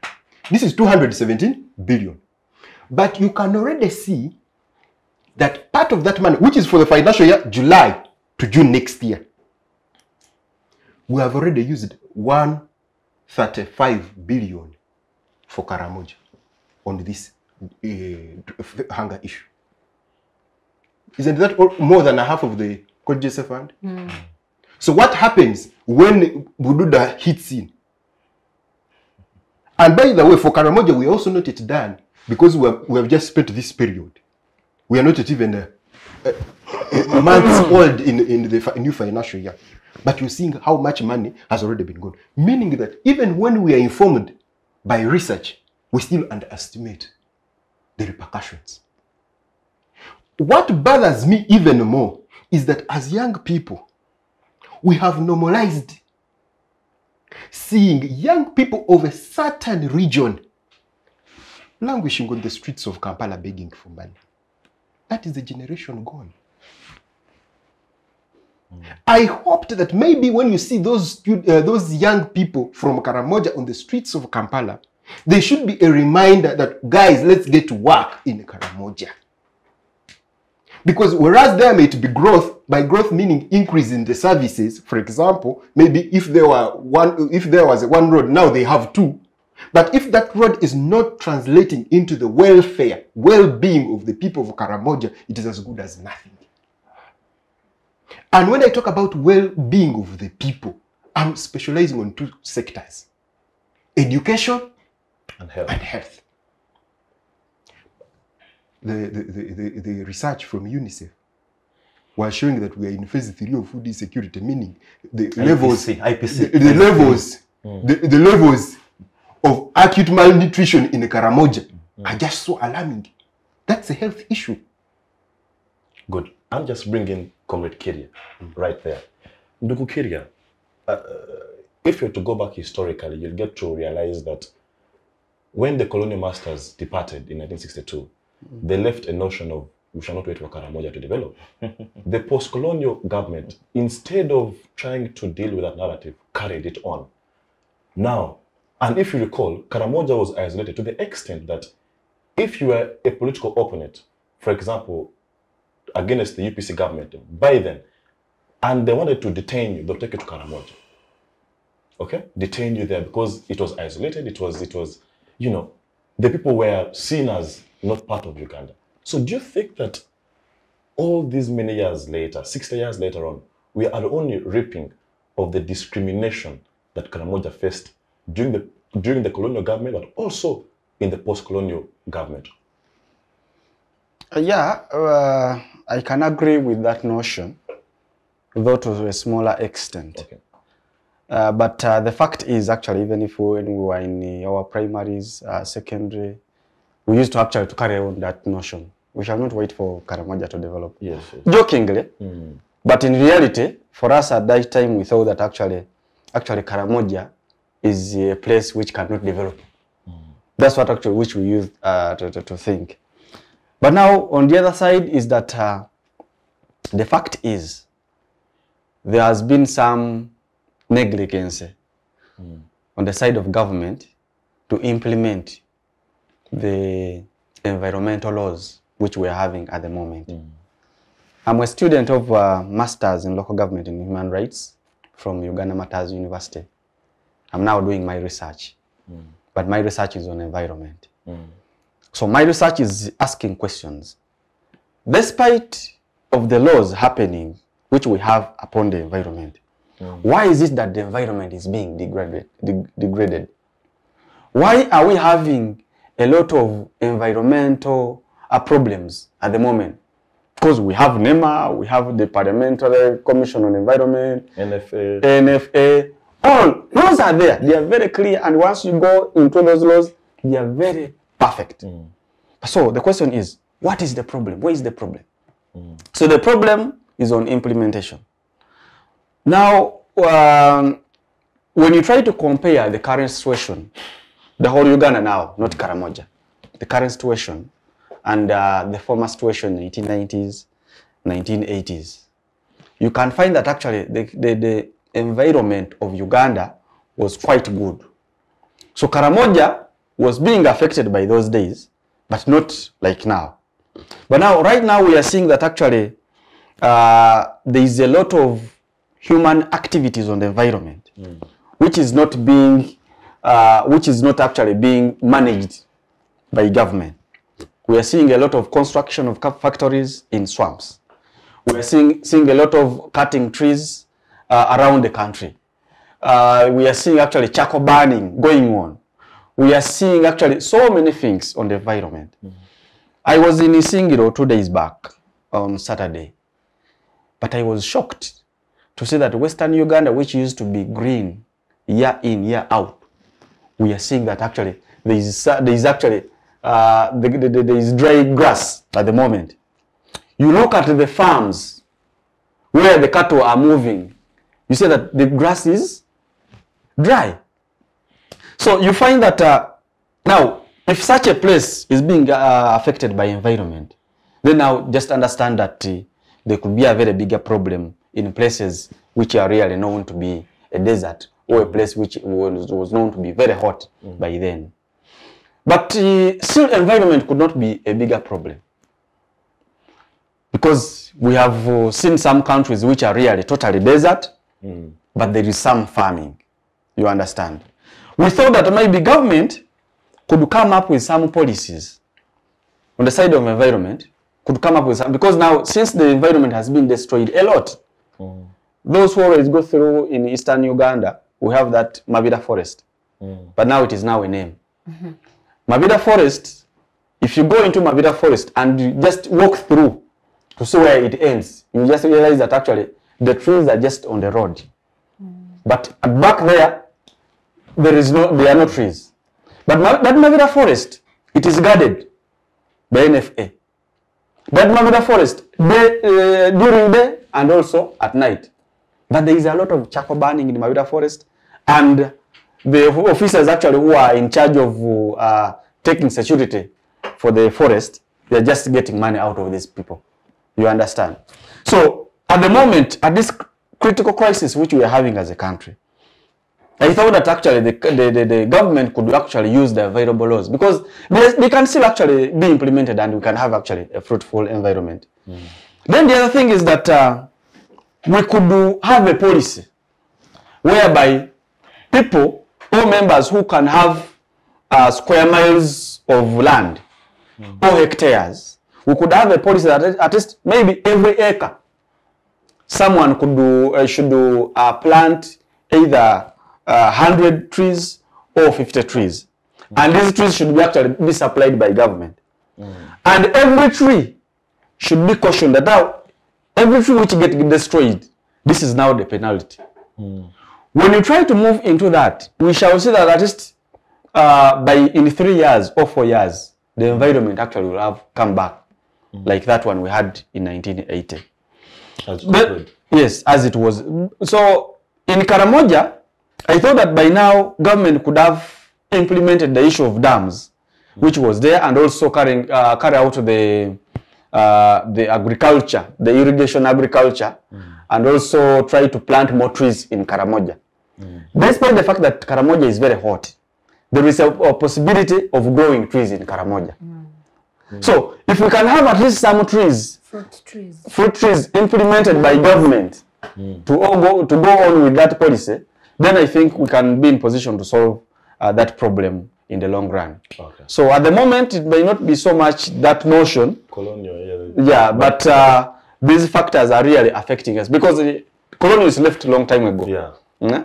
So they are recent factors. Exactly. These are recent factors. So what has the government come out now to solve that problem in the long run? Because the problem, by the way, it is not only for Karamoja, but even other countries. If I can find that actually our agriculture is down, the food which we produce for home consumption has gone low. I was in the sides of Abuyende, Kamuli, but you find that actually the people who grew cassava, maize, They have nothing at the moment because of the heat which is there. Okay, fair Comrade enough. Kidega. Yes, I'm coming to you, Doctor. Can I say something? Can you say it as you respond to the question as well, so you can manage time? Okay. Yeah. So I think what Comrade Kiirya is trying to say, and which he has not used our ordinary term, is that climate change is here, and we have been warned about the global emissions, about how the humidity is changing, how the air that we breathe is becoming continuously warm. So do you think that there is an aspect of climate change attached to this, but also as you put out your comment? Basically, I think seasons are changing. We all see that the seasons are changing. The farmers are complaining that there were certain months that were supposed to be rainy, that they were supposed to plant, then it instead was sunny and everything was drying up. So basically, I think it's something that government has to come up and try to find immediate solutions. We are really tired of boardroom discussions. We are having NFA, we are having NEMA, we are having Environment Parliament, a whole committee to discuss about our environment and how best can we try to improve whatever is going wrong. But I think it's high time government started implementing whatever solution has been made in the different countries, our neighboring countries, and other departments out there. Because we have seen Egypt do it, we have seen desert countries try to become green, yet there were initially not any green. There was nothing green in those different countries. So we can borrow knowledge. We can try to find out how did they do it. It is not bad to find out that someone else has tried to overcome a problem. You try to find out what did they do and how did they do it, to ensure that you bring the same solution to your people, to ensure that you at least get out of the same challenge. So for me, I am really trying to beg our government, I implore our government to let us stop these boardroom discussions. We are really tired of them. Let something get to be done. Let us borrow knowledge from those countries that were initially desert and they are actually trying to get green. Let us try to see how best we can involve our people into trying to fight what is actually coming after all this. Because surely it is becoming hard for us. We need to engage the people into agriculture. We need to find ways of making sure that the people of Uganda get into the backbone. If it's actually what we are getting a lot of money from, a lot of exports from the agriculture, how hard is it for us to engage our population into it? We are having the numbers of people in the different districts, in the different areas in the different regions. The numbers are there. How can we engage them?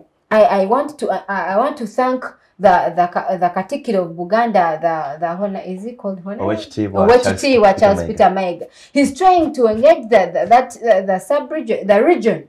He's trying to inform people, let us get back to our norms. Emwanyi Terimba, there is that drive of Emwanyi Terimba engaging the people to get back to agriculture. Banange, you people.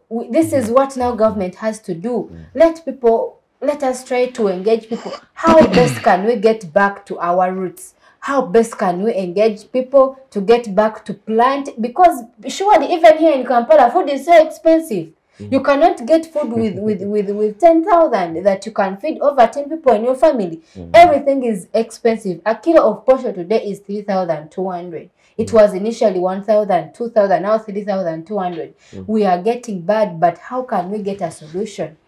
Let us get our young people, even our people in the different villages, to agriculture. But then, because people cannot plant and their food is wasted, it gets spoiled from there. Even government should find ways of trying to support people who are back into agriculture. Try to support them, try to get market for their produce, try to show that There is benefit in this. Thank you. You get.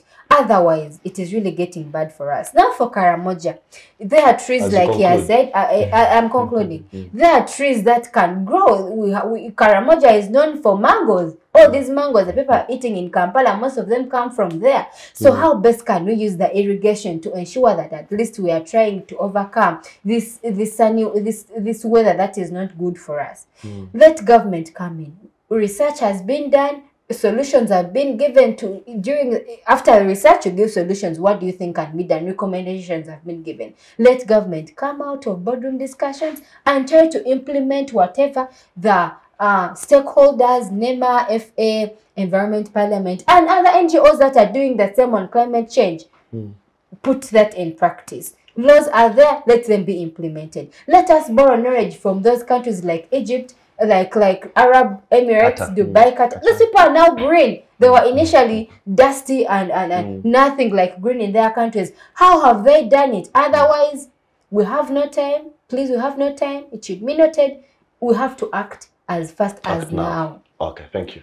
Comrade Marta, on this particular subject matter, the government of Uganda, precisely the NRM, has anchored the notion of integration on the idea that let's find market for our surplus agricultural commodities.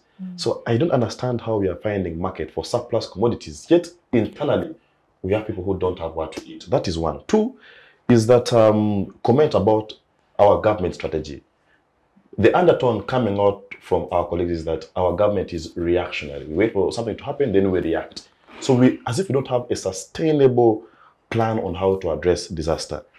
But also, lastly, comment about the social fabric of the people of Karamoja. Their culture, values, and norms is more towards nomadism. So do you think that that culture value has somehow contributed to the insufficiency of food in the sub-region? And you have 3 minutes to wrap that. Thank you so much, Comrade Kidega. And you see, Comrade Kidega, when you inviting me to speak, you say NRM. I'm a youth. But you know what? But you subscribe to NRM. I understand, but you see, I'm not representing NRM. He's not representing NRM. And he has his opinion. Otherwise, I want to be objective. As a young person of our First, Madam Vice Chairperson, allow Marta to respond to the question. My colleagues, there is what we call social contract theory. That we left in a jungle law. So people decided now to have leaders, organize them, give them money as through taxes to see that we can have food, we can have health services, etc. Education. Absolutely. That is why I said etc. When a government fails to touch an issue in Karamoja, it is an indicator that us, with whom you signed the contract, you've failed. I know for many years we've had destabilization. That sub-region, Karamoja sub-region, had more guns before 1994. More guns than the 3 governments combined together.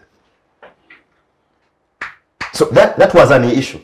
Because you cannot even have production of food when there is destabilization, stability.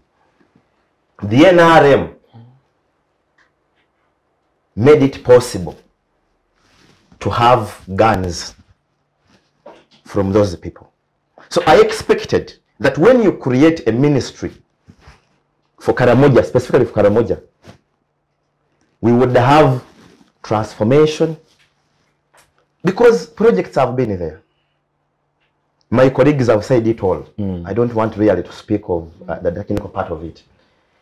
Projects have been there, initiatives here, and international organizations have had many projects on the same area. What is wrong? Whereas we have climate, semi-arid climate, but you as government, because we don't pay you taxes to do the ordinary, We want them to We be the expect extra. that if we have challenges of Karamoja, we operate in, by all means. Because we give you taxes. You're not helping me. You understand? Really? So what is wrong in Karamoja? What is... I have heard people say, people are killing each other, kasora. But when you hear from a few of the same, the victims of the same, say, it is institutions, these institutions that give them guns. So, what is the truth in Karamoja? Everything has been done for many years. What is wrong? I'm seeing Honorable Nandu trying to do something. But what have the former ministers done? Look at Luwero. You have a ministry for Luwero. But what is in Luwero? The issue is corruption. They have talked of dams for many years. But are they there? Who is responsible to make sure there are dams? What is different in the Kata that we don't have here? That is an issue and a question we must answer. Corruption, corruption. and accountability. Corruption in those ministries. Those on ground are not doing what is necessary. Now the other issue, civilization. The traditional pastoralism. You have 2 minutes.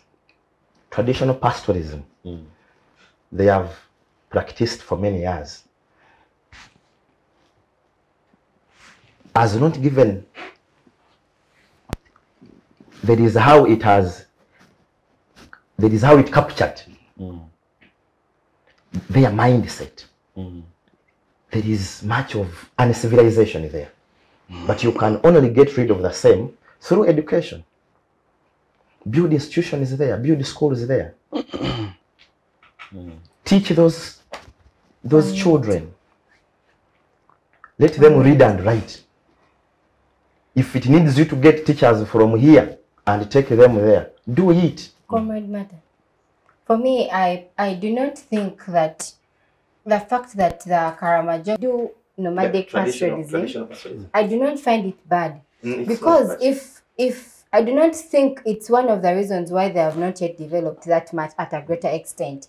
Because I believe that if they are known for their nomadic pastoralism and there is something they can do best and produce in their capability, why doesn't government support them in that? And let it be known everywhere that these ones, for them, they produce milk or they produce anything they have in their capabilities. Then come to Uganda. Then come to West Nile. Enhance trade so they can exchange. They can exchange and get what they don't have and give what they have. Because if you're good at something, I cannot change you to do what I can. You have your own capabilities. But how about I support you in doing what you can? Then you do it at the top of the game. Do it to your best. I support you do it to your best, then you benefit at the end of the day. So I do not think that we must change them into farming that they do not even know. Okay, we can try to get a portion of them, but why don't we support them to do best what they can do? Let them achieve to the best, then you can benefit as a whole. Because I am not going to go to the West and try to inform the Bahima. They have the Bahima and the what? The Bayuru. The Bayuru let them do agriculture. The Bahima let them do farming. At the end of the day, let us support them to do what they're supposed to do, achieve a lot from it, and then at the end of the day, help them sell what they have to achieve. And at the end of the day, it's not a must that I'm supposed to force you to do what you can't. But if I support you to do what you can to the best, then we can achieve as a whole. Fair enough. Marta, yes, that's what I think. You have 1 more minute. Thank you so much. Thank you, Your Excellency, for that disquisition. It's nice. So, like I was saying, Honorable Kidega, that we must, as Ugandans, ask ourselves, what is wrong in Karamoja? For all these years, all projects and initiatives. What is really wrong? If we answer that question, then we can get a solution, a policy solution to the same. Otherwise, we shall have Karamoja like that for many, many years to come. We shall move inside. But it is part of Uganda. It is. But it looks to be abandoned. Do people still have their cattle? Who's responsible for them not having their cattle? And is carrying on operations to have the people lose their cattle. Okay. You understand? People are telling you, even our cattle is taken through operations. They're depressed. That was our survival. Because the other time you would have a cow, you milk it. You understand? But you have no solution to them. The cancer has told you. Even 8 cow is out being of taken. 10 people go to bed without a bite. We've lost our cattle. Who has taken them? Are they the Tukanas? So you're seeing many operations there. And the operations are not yielding. If line ministers cannot do that, let them resign. If you're performing a duty you cannot manage and add, because it is not only managing, but you must add on the same. You start from where your predecessor left, sorry, and you add on. You resign. You have someone who can technically bring order to that region. Okay, our time is fast spent, colleagues. I just hope that we have had a lovely conversation in the Youth Roundtable. I would have loved to give you 30 seconds each to give us your parting shots, but I know you use more than that, so I would rather not. Time conscious. I would rather not. Okay, you sure? 30 seconds are enough. 30 seconds are enough. Yes. Okay, I'll begin with you as you come. Your last word on the show in 30 seconds. Yes. Mine is a call to Ugandans that today we have an affordable food. All of us. But tomorrow it may not even be available. So we shouldn't look at Karamoja from a distance as though they are not part of us. We should be ideally joining them in solidarity, speaking up against what is happening in Karamoja, supporting initiatives that are meant to promote their well-being, and that way, when it becomes our turn, they will definitely respond to us as well. Let's make it a national issue, because it is. Okay. Yes. Kiirya. Thank you. For me, my issue is that the issue of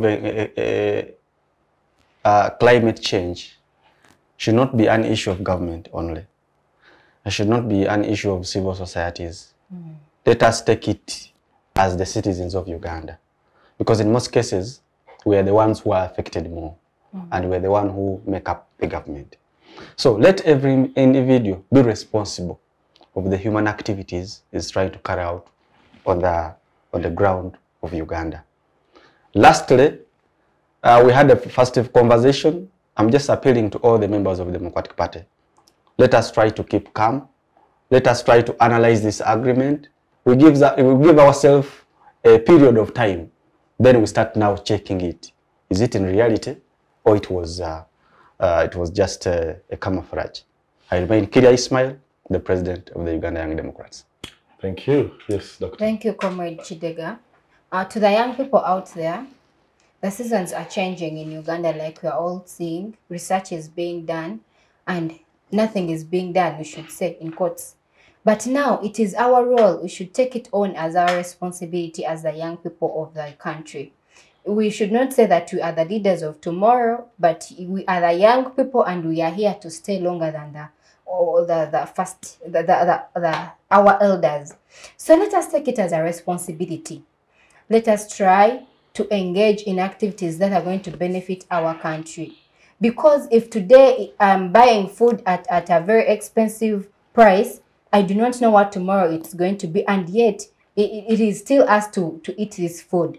So how I really encourage you to engage in activities that are going to support our climate, that are going to ensure that we have a safe environment for us to survive, to look for the money, and to be able to enjoy it. Young people, we must give birth to our children, but which kind of environment or the world are we bringing them into?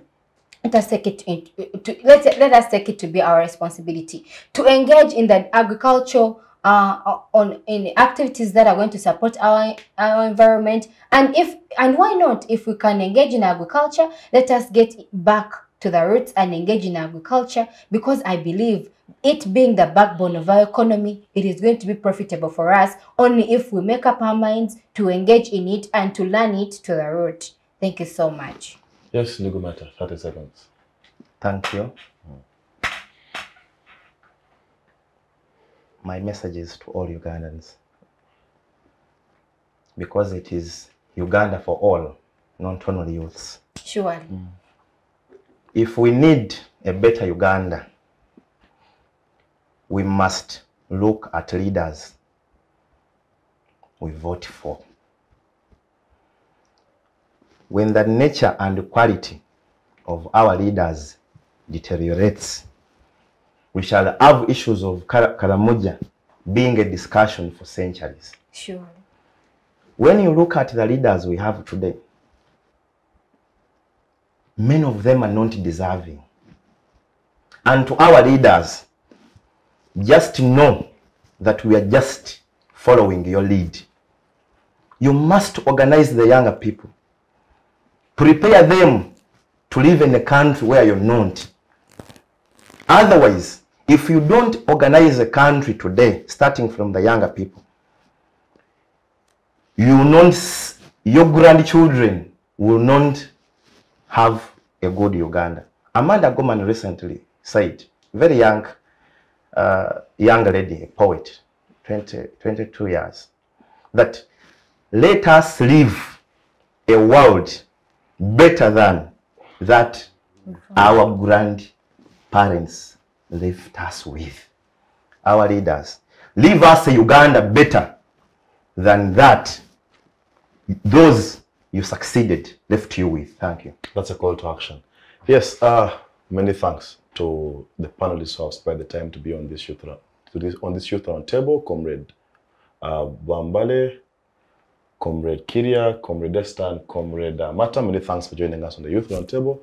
Of course, to the production team, many thanks for ensuring that this show airs right on time.